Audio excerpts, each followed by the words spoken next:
اس کا کیا تعلق ہے, اور اس کو راستے سے ہٹا دیا گیا. کوئی پنچایت نہیں لگائی گئی اور کوئی عدالت کے اندر فرینزک نہیں ہوتا, اور باقاعدہ پولیس نے اپنے ہاتھوں میں قانون کو لے کر اب جو سوال ہے نا کہ اس کے ساتھیوں سے چھڑوانے کے لیے آئی, یار وہ کتنا بڑا ڈاکو تھا کہ جسے چھڑوانے کے لیے اس کے ساتھی پہنچ گئے اور پولیس سے انہوں نے لڑائی کی, فائرنگ ہوئی اور وہ اپنے ہی ساتھیوں کی گولی سے مارا گیا.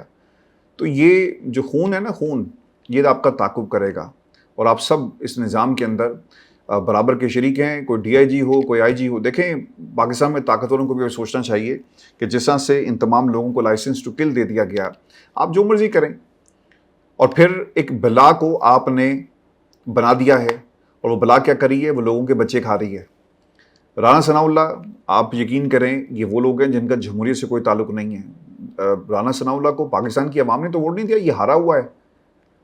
یہ ماضی کے اندر پیپلز پارٹی کے پلیٹ فارم سے مریم نواز کے بارے میں کیا گفتگو کیا کرتا تھا, اور پیپلز پارٹی کے پلیٹ فارم سے نون لیگ کو کس طرح سے ایک محاذ بنا کر اس نے آڑے ہاتھوں لیا.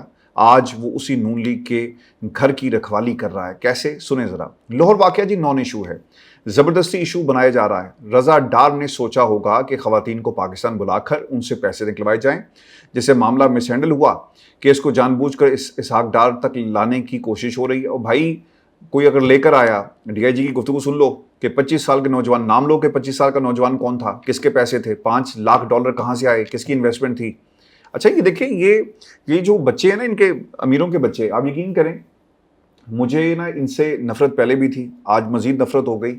وہ اس لیے کہ دوستو میں نے ان کے رنگ دیکھے ہیں لندن کے اندر, ان کے بچے, ان کی گاڑیاں جو یہ استعمال کرتے ہیں, ان کا آنا جانا, ان کا لائف سٹائل, جس طرح سے لندن کے اندر پاکستان کی عوام جو وہاں پہ جب ان کو دیکھتی ہے تو وہ سوال کرتی ہوگی نا کہ یار ہمارا کیا قصور ہے کہ ملک کے اندر طاقتوروں کے ساتھ مل کر حکومت کر رہے ہیں, جب ان کا وقت ختم ہوگا یہ بھاگ جائیں گے اور آ کر لندن میں رہیں گے.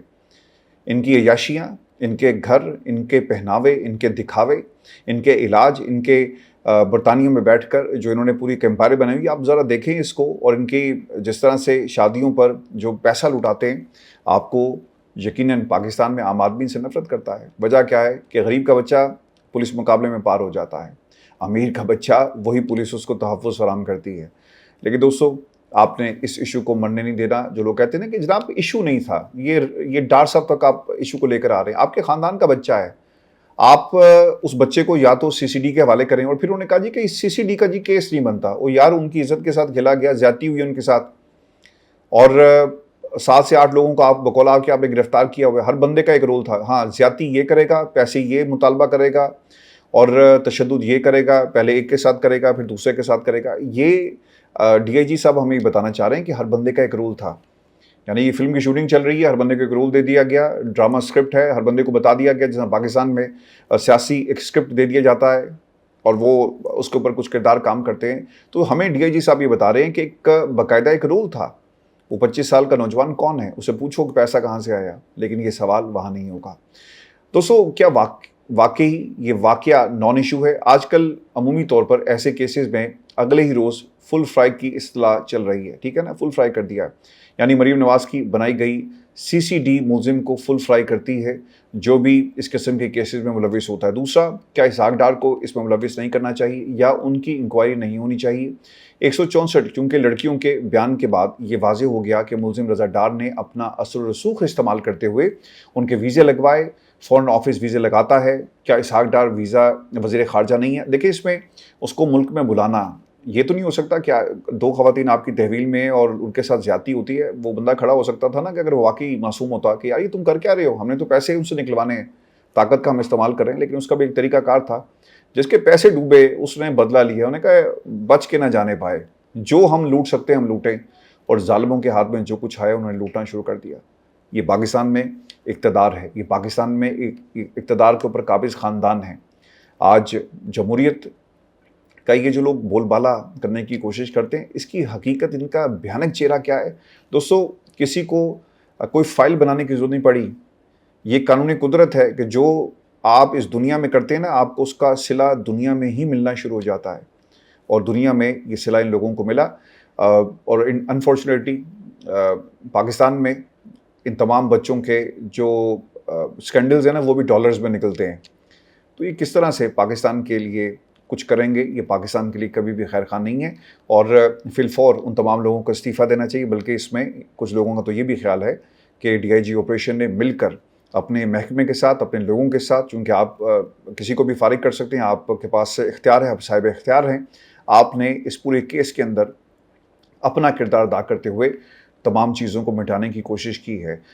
کل کو 164 کے بیان کے اوپر کارروائی کس حد تک ہوگی، اور کیا کسی کو بلی کا بکرا بنایا جائے گا، کسی کو جو ان کے دوست یار تھے ان کو پکڑ کر مارا جائے گا، اور کیا ڈار فیملی کے جو فرزند ہے ان کو کیا بچا لیا جائے گا، دوستو یہ سب سے اہم سوال ہے۔ اور دوستو پولیس کی کارکردگی کیا ہے؟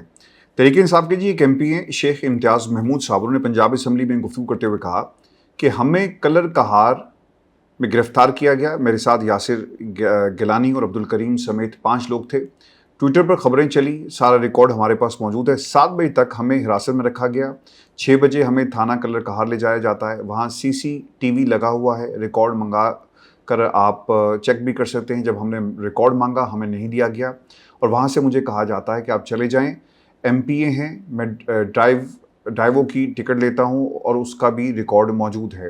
یہ سارے ثبوت ہونے کے باوجود اڈیالہ کے باہر ہونے والے 3 بجے کے وقوعے کی ایف آئی آر میں ہم 5 افراد کو جو 11 بجے سے پولیس کسٹڈی میں تھے ڈال دیا جاتا ہے، اور یہ ہے پولیس کی کارکردگی۔ دیکھیں 9 مئی میں بھی یہی کچھ ہوا۔ آج میری کوئی پرسنل لڑائی نہیں ہے جی مراد راز کے ساتھ، لیکن سوال بنتا ہے کہ مراد راز تم تو کالیں کرتے رہے بقول پولیس کے، لیکن تمہیں کلین چٹ دے دی گئی، مراد سعید کو پکڑ لیا گیا، وہ بھی بھاگا ہوا ہے، حماد اظہر کے ساتھ جو کچھ ہو رہا ہے وہ بھی آپ کے سامنے ہے، اور پنجاب پولیس زندہ باد وہ یہ کام سارا کروا رہی ہے۔ اب اس کیس کے اندر بھی جن کو پکڑنا تھا ان کو پکڑا گیا، اور جس طرح سے پکڑا گیا وہ پوری دنیا دیکھ رہی ہے، اور پولیس کی کارکردگی اصل میں یہی ہے، طاقتوروں کو آپ کس طرح سے سسٹم سپورٹ کرتا ہے، وہ ایک ٹپیکل ایگزامپل ہے۔ دوستو اسلام آباد میں ایک اور اندھوناک واقعہ ہوا ہے جی، اور اسلام آباد میں ایئر فورس کے ایک گروپ کیپٹن عاصم خاتون کو بچاتے ہوئے شہید ہو گئے ہیں، اور ابتدائی اطلاعات کے مطابق group captain Asim 9th avenue سے گزر رہے تھے۔ گروپ کیپٹن عاصم نے ایک موٹر سائیکل سوار کو خاتون کا ہاتھ کھینچتے ہوئے دیکھا۔ گروپ کیپٹن عاصم ذمہ دار شہری ہونے کے ناطے گاڑی موڑ کر واپس آئے، موٹر سائیکل کے قریب پہنچے تو لڑکی گاڑی کی دوسری طرف بھاگ آئی۔ اسی دوران مبینہ ملزم سعد نے گروپ کیپٹن عاصم سے بدکلامی شروع کر دی۔ کچھ ہی لمحوں میں مبینہ ملزم سعد نے گروپ کیپٹن عاصم پر فائر کھول دیا، اور گروپ کیپٹن عاصم زخموں کی تاب نہ لاتے ہوئے موقع پر ہی شہید ہو گئے، اور ملزم موقع سے فرار ہو گیا۔ پولیس کے مطابق خاتون نے بتایا کہ ملزم اس کا دفتر میں کولیگ تھا۔ ملزم سعد نے مجھے کام پر ساتھ لے جانے کی پیشکش کی۔ ملزم راستہ تبدیل کر کے زبردستی مجھے کہیں اور لے جانا چاہتا تھا۔ گروپ کیپٹن عاصم نے بروقت مداخلت کرتے ہوئے مجھے بچایا۔ ملزم کیسے پکڑا گیا؟ اب پولیس کی جی کارکردگی ہمیشہ سے جب انہوں نے کسی کو پکڑنا ہو تو یہ پکڑ لیتے ہیں، جس کو کسی کو بچانا ہو تو یہ بچا لیتے ہیں، اور کسی کو کسی جھوٹے کیس میں ڈالنا ہو تو یہ ڈال دیتے ہیں۔ وہ شیخ صاحب کی میں نے آپ کو بات بتائی، اس کے علاوہ عمران خان جیل میں تھا، کیسز عمران خان کے اوپر بنتے گئے۔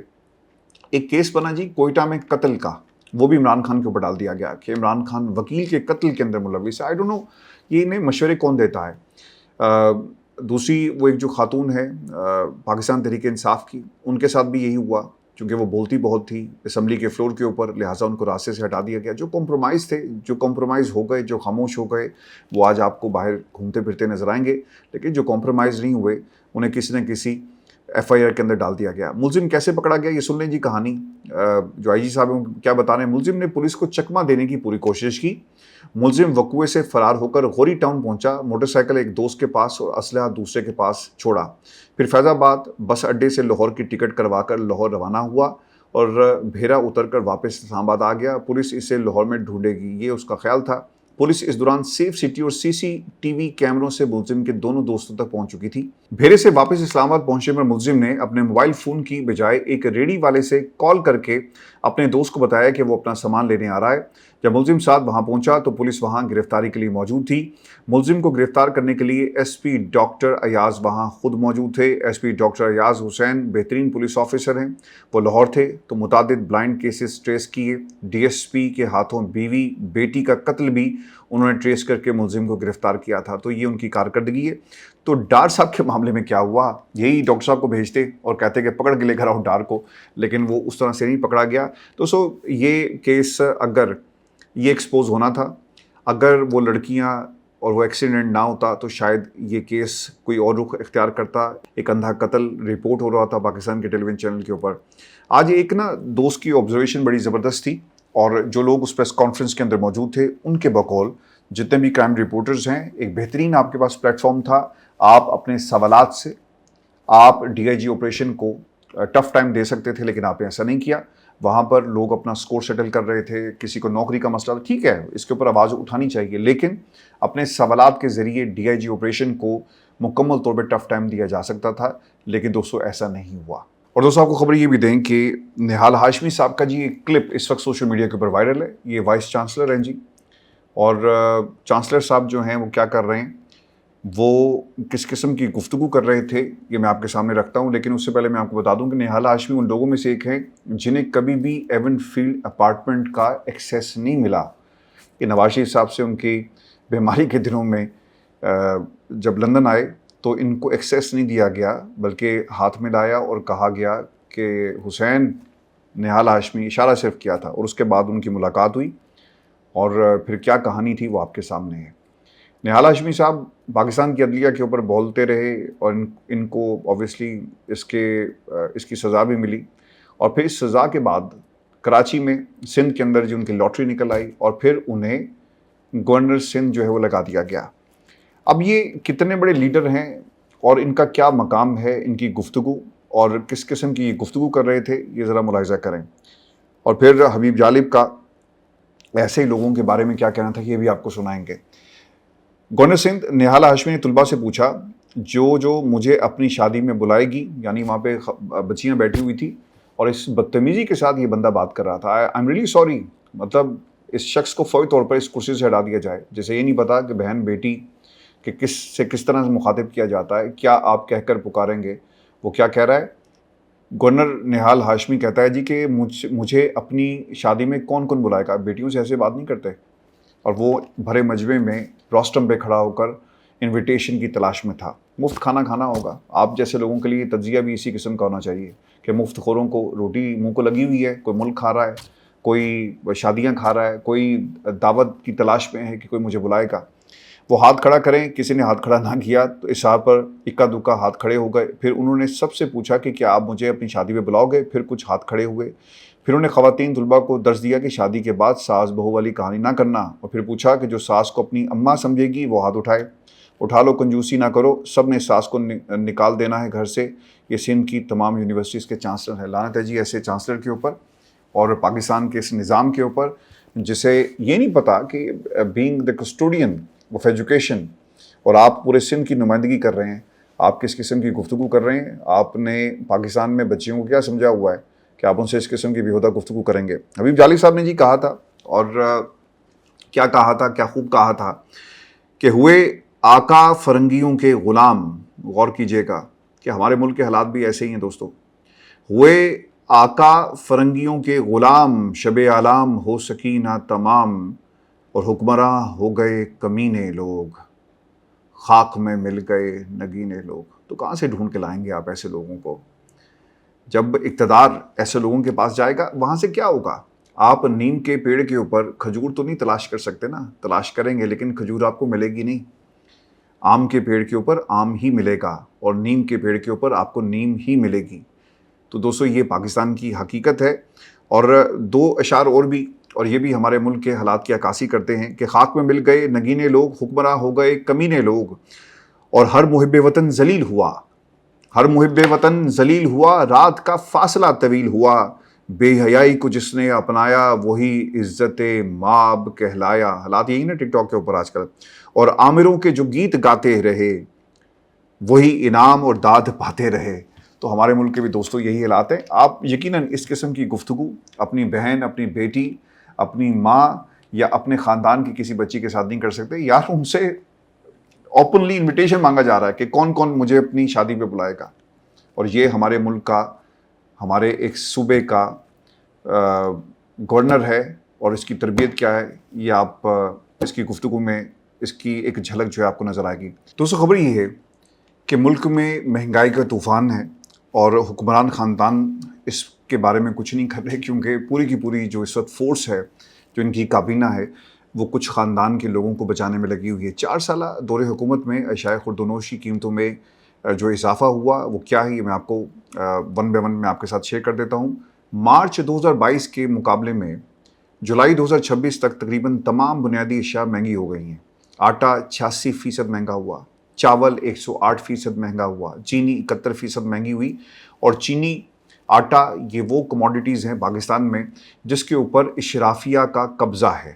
ان کی شوگر ملیں جہاں سے پہلے امپورٹ کی جاتی ہے قلت ملک کے اندر کر کے، اس سے پہلے ایکسپورٹ کی جاتی ہے کہ وافر مقدار میں موجود ہے، اور اس سے پہلے کسان کا استحصال کیا جاتا ہے۔ جب گنے کا رس سوکھنے پر آ جاتا ہے تو اس کی جان جب نکلتی ہے کسان کی، تو وہ اونے پونے اپنی محنت کو ان کے حوالے کر جاتا ہے۔ گندم کا بھی یہ حال ہے، کوئی گندم نہیں خریدتا، کھلے آسمان کے نیچے فصل خراب ہوتی ہے، جب اس کی بھی جان نکلتی ہے تو وہ ان کی مرضی کا ریٹ لگا کر سب کچھ ان کے حوالے کر دیتا ہے۔ تو یہ دو آپ کو ایسی جو چینی اور جہاں تک آٹے کا تعلق ہے، یہاں پر مافیاز کیسے کنٹرول کریں، لیکن اضافہ مہنگائی اور یہ ریٹس اوپر جا رہے ہیں۔ بیف 107% اضافہ، مٹن 91%، 91%، خیر مٹن تو جی کوئی کھاتا ہی نہیں ہے، بیف بھی۔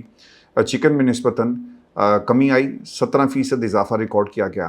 دودھ 84%، اور انڈے آپ کو 80% مہنگے ہوئے۔ کوکنگ آئل 29%، اسی طرح دالوں کی بھی مختلف جو ریٹس ہیں۔ تو یہ پاکستان کے حالات ان لوگوں نے کیا کر دیے۔ ہم ایگریکلچر کنٹری تھے، نیوزی لینڈ کی پوری جو اکانومی ہے وہ صرف دودھ کے اوپر ریلائی کرتی ہے، یعنی ایک میجر پورشن اکانومی کا ان کا دودھ کے اوپر ریلائی کرتا ہے۔ ماحول ایسا ہے، نیوزی لینڈ کی گائے، وہاں کا ماحول، اور جس طرح سے جو پروڈکشن ہوتی ہے دودھ کی، اسے پوری دنیا میں ڈیری پروڈکٹس جو ہیں وہ بنائی جاتی ہیں اور اسے ایکسپورٹ کیا جاتا ہے۔ ہمارے پاس ایگریکلچر تھا، ایگریکلچر لینڈ تھی، پانی تھا، سب کچھ، لیکن پاکستان اس کے اوپر کیپٹلائز نہیں کر سکا۔ ہم نے کیا بنایا؟ ہم نے صرف پاکستان میں جرنیلوں، طاقتوروں کو، ان کے بچوں کو، حکمرانوں کو، ان خاندانوں کو بنایا۔ ہم نے اپنے ملک کو کبھی بھی کچھ نہیں دیا۔ 78 برسوں میں کوئی ایک چیز آپ بتا دیں، کوئی ایک چیز جو ہم نے پاکستان کی بہتر کی اور جس پہ پوری دنیا فخر کرتی ہے۔ جو آیا ہے لیڈر عمران خان کی شکل میں، اسے ہی مارنے لگے ہوئے ہیں، اور ان کی کوشش ہے کہ عمران خان اگر باہر آ گیا تو پھر اس نظام میں ہمیں کون پوچھے گا، اور پوری کی پوری یعنی ہسٹری جو ہے وہ دوبارہ سے لکھی جائے گی ان خاندانوں کی۔ دوستو، اعداد و شمار کے مطابق 4 برسوں کے دوران بنیادی اشیاء ضروریہ کی قیمتوں میں نمایاں اضافہ ہوا، جس سے عام شہری کی زندگی اور گھریلو بجٹ میں کافی زیادہ آپ کو دباؤ نظر آئے گا۔ دوستو، میں آپ کو جہاں پر دباؤ کی بات آ رہی ہے، آئینی عدالت میں کیسز کی بڑھتی ہوئی تعداد کے حوالے سے بھی آپ کو خبر دے دوں کہ ملک کی سب سے بڑی وفاقی آئینی عدالت میں زیر التوا مقدمات کی تعداد بڑھنے لگی ہے اور 22,632 تک کی یہ تعداد پہنچ چکی ہے۔ سپریم کورٹ سے نومبر 2025 میں آئینی عدالت کو 21,886 مقدمات منتقل ہوئے، اور اب یہ نمبرز اوپر جا رہے ہیں۔ آپ کو یاد ہوگا قاضی نے جب کچھ ایڈ ہاک ججز کو لے کر آیا نا، جن ججز کو ریٹائرمنٹ کے بعد دوبارہ انگیج کر لیا گیا، اور قاضی کا یہ خیال تھا کہ شاید یہ اپنا ایک کنبہ بنا لے گا، اسے چیف جسٹس ایکسٹینشن مل جائے گی، سسٹم سے خوش ہے۔ اب تو وہ کسی کی نا سالگرہ پہ بھی نہیں جا سکتا، جو اس کے ساتھ ہوا، لوگوں نے اس کو گھیر لیا۔ تو کیا کہا گیا تھا کہ جناب جلدی کیسز کا فیصلہ کرنا ہے، اور اس لیے یہ سب کچھ ہو رہا ہے۔ وہ جو اعظم نذیر تارڑ صاحب ہیں وہ بھی یہ باتیں کرتے تھے، لیکن کیا ہوا؟ صرف کنبے میں اضافہ ہوا، صرف آپ کو ان کی تنخواہوں میں اضافہ نظر آئے گا، ان کی مراد میں اضافہ نظر آئے گا، لیکن پاکستان میں کیسز کی تعداد کم نہیں ہوئی بلکہ اس میں بھی اضافہ ہوتا گیا۔ اور دوستو، آخر میں بات کریں گے شہید آیت اللہ کا بدلہ۔ ایرانی آرمی چیف میجر جنرل امیر حاتمی کے مطابق ایران کے سابق سپریم لیڈر شہید آیت اللہ خامنائی کے قتل کے ذمہ داروں کا تعاقب کیا جائے گا، اور وہ اپنے انجام سے بچ نہیں سکیں گے۔ شہید سپریم لیڈر نے عزت، آزادی اور قومی وقار کا راستہ متعین کیا، جس پر ایران کے مسلح افواج پوری ثابت قدمی اور عزم کے ساتھ گامزن رہیں گی۔ جنرل امیر حاتمی نے کہا کہ ایران کی مسلح افواج سپریم لیڈر آیت اللہ سید مجتبیٰ خامنائی کی قیادت میں بغیر کسی ہچکچاہٹ کے اپنے فرائض انجام دیتی رہیں گی۔ ایرانی فوج کی تیاریوں میں اضافہ ہو رہا ہے، اور ایرانی فوج نے اس حوالے سے ایک جو اسٹیٹمنٹ جاری کی کہ جنگ بندی کے دوران اس نے اپنی جنگی صلاحیتوں کو مزید مضبوط کیا، اور دشمن کی کسی بھی غلطی کا فیصلہ کن جواب دیا جائے گا۔ فوج کے ترجمان بریگیڈیئر جنرل محمد اکرمیہ کے مطابق ایرانی فوج اس وقفے کو اپنی دفاعی اور جنگی تیاریوں کو بہتر بنانے کے لیے استعمال کر رہی ہے۔ انہوں نے یہ بھی کہا کہ ہم ایک لمحہ بھی ضائع نہیں کریں گے اور نہ ہی اس موقع کو نظر انداز کریں گے۔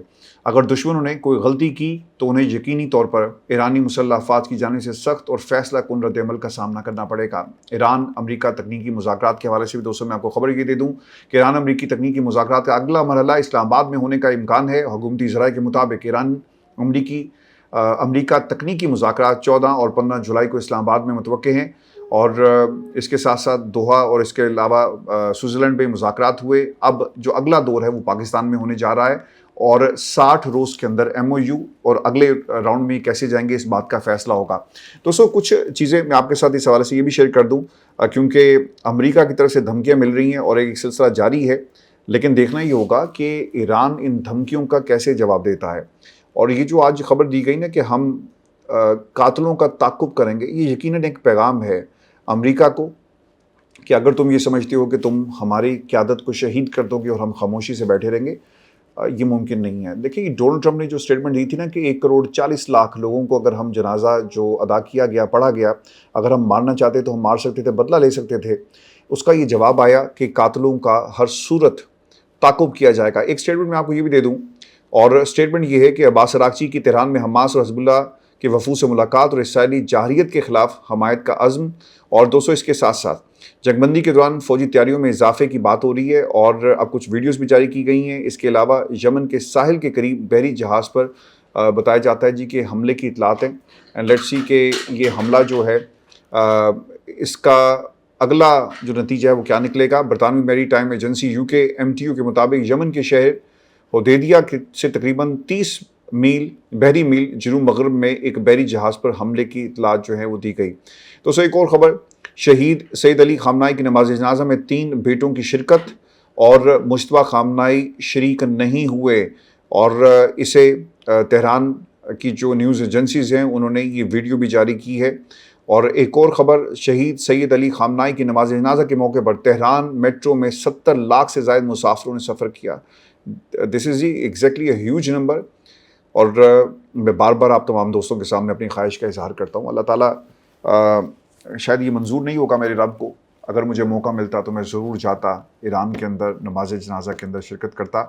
تقریباً 1,40,00,000 یہ آفیشیل فگر ہے، لیکن بتایا جاتا ہے کہ اس سے کہیں زیادہ لوگ جو ہیں انہوں نے اس میں شرکت کی ہے۔ تو یہ ایک بہت بڑا نمبر ہے، اور یہ رسومات جو ہیں وہ کئی دن تک اب جاری رہیں گے۔ اپنا خیال رکھیے گا، اگلی ویڈیو میں آپ سے جلد ملاقات ہوگی، اجازت دیجیے، اللہ نگہبان۔